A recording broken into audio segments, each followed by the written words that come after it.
U.S. Food and Drug Administration on Monday, June 15, 2020, announced the ending of its emergency use authorization for chloroquine and hydroxychloroquine, the anti-malaria drugs backed by President Donald Trump to combat COVID-19.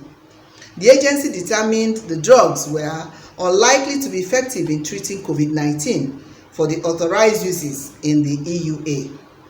Additionally, in light of ongoing serious cardiac adverse events and other serious side effects, the known and potential benefits of chloroquine and hydroxychloroquine no longer outweigh the known and potential risk for the authorized use, the FDA wrote in its notice on Monday.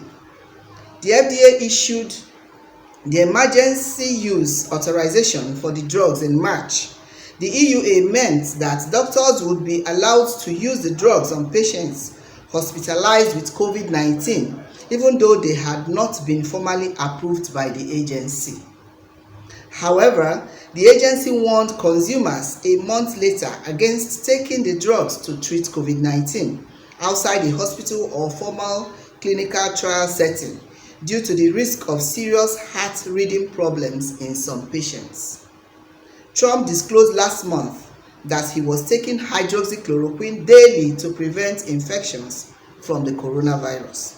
White House physician Dr. Sean Conley released a memo that said that after discussing evidence for and against hydroxychloroquine with Trump, they concluded the potential benefit from treatment outweighed the relative risks. In addition to treating malaria, hydroxychloroquine is often used by doctors to treat rheumatoid arthritis and lupus.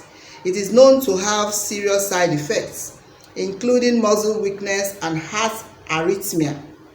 Numerous clinical trials are looking to see if it's effective in fighting COVID-19, but it is not a proven treatment.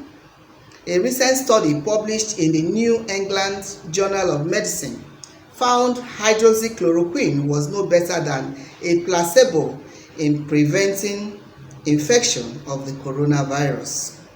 The study, the first randomized placebo-controlled trial, which is considered the gold standard in science, looked at 821 people in the United States and Canada who had been exposed to the coronavirus.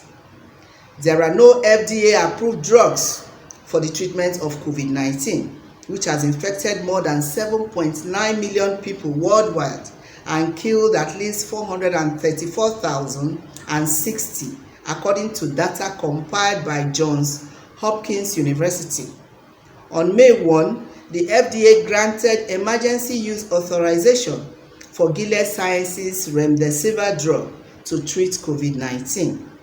Even though hydroxychloroquine is not a proven treatment for the coronavirus, some people across the world have been taking it after a handful of small studies published earlier in the year suggested it could be beneficial, and Trump promoted the drug as a potential treatment for the virus. A recent JAMA study found U.S. prescriptions for the drug surged nearly 2,000% in March, when the president initially touted the drug as a possible treatment. From Lagos, this is Tina Timothy reporting for News Express Nigeria Television.